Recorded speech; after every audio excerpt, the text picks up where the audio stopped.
5 Pillars of Islam. The foundation of Islam rests of 5 things. 1. The affirmation of La ilaha illallah. 2. The establishment of Salah. 3. The payment of Zakah.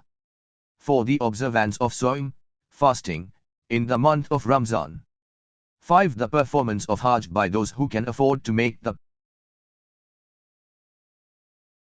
1. The confession consists of 2 parts. The first part, La ilaha illallah, contains the affirmation of the oneness of Allah. It means that no one except the Almighty is worthy of worship and obedience.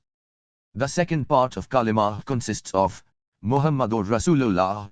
In it, the affirmation is made of the divine apostleship of the Prophet Muhammad. Salah, the second pillar of Islam.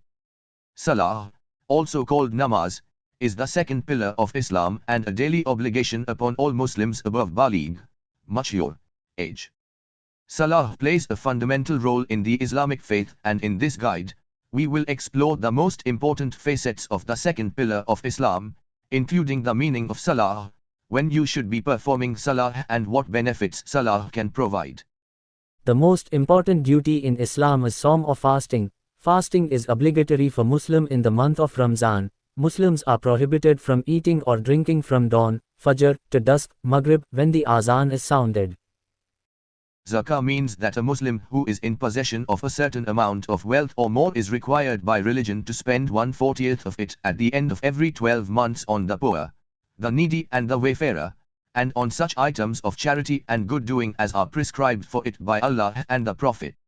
5. Hajj is a mandatory religious duty for Muslims that must be carried out at least once in their lifetime by all adult Muslims who are physically and financially capable of undertaking the journey and of supporting their family during their absence.